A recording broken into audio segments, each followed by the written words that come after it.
আলহামদুলিল্লাহ, আজ বৃহস্পতিবার 13ই ফেব্রুয়ারি 2025 টঙ্গীর ময়দানে নিজামুদ্দিনের অনুসারী মূলধারার ইজতেমার বিভিন্ন জেলা থেকে সাথীরা আসা শুরু হয়েছে। আপনারা দেখছেন ইতিমধ্যে ময়দান প্রচুর পরিমাণ সাথী উপস্থিত হয়েছে এবং সাথীরা গতকালকে রাত্রে থেকে এসে, যেহেতু উপরে ত্রিপল বা সামিয়ানা না থাকার কারণে এখন সাথীরা এসে, এই যে আপনারা দেখতে পাচ্ছেন এখনও সাথীরা নামাজ আদায় করতে আছে। ফজরের নামাজের পরে যার যার আর জেলা থেকে যার যার নির্দিষ্ট জায়গায় সামিয়ানা সাথীরা নিজেরাই লাগিয়ে নেবে এবং সেজন্য সাথীরা কাজ চলমান আছে। বিভিন্ন জেলা থেকে সাথীরা আজকে সারাদিনে আসতে থাকবে। আজকে আসরের পর থেকেই মূল বয়ান শুরু হবে ইনশাআল্লাহ। লোকে লোকারণ্য, এখনই প্রায় ময়দান 80% পরিপূর্ণ হয়ে গেছে। আমি একটা সাইড শুধু আপনাদেরকে দেখাচ্ছি।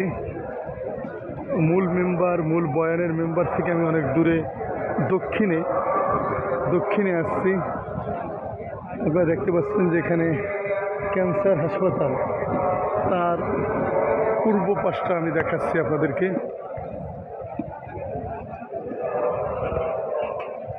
সাথীরা সামানা নিয়ে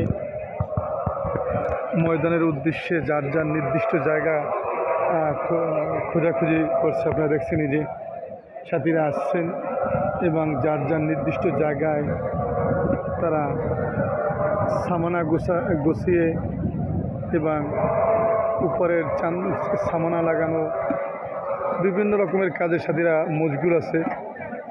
এই যে এখন একটা কাফেলা আসছে, আপনারা দেখতে পাচ্ছেন সবাই তাদের সামানা রেখে নিচে এবং উপরে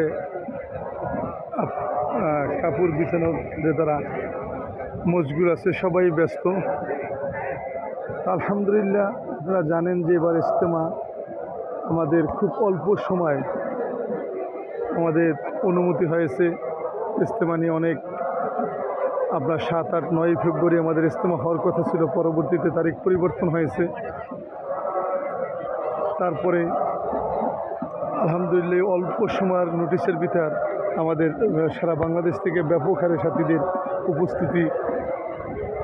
আজকে এই সময় এই পরিমাণ সাথী আসেন। আপনারা দেখতে পাচ্ছেন রাস্তায় বিভিন্ন জায়গা থেকে সাথীরা যার যার নিজেদের ব্যক্তিগত এবং সমষ্টিগত সামানাগুলোকে নিয়ে ময়দানে নিজেদের জন্য যে নির্ধারিত জায়গা, সেই জায়গা খুঁজে সেই সব জায়গা তৈয়ারের কাজে ব্যস্ত।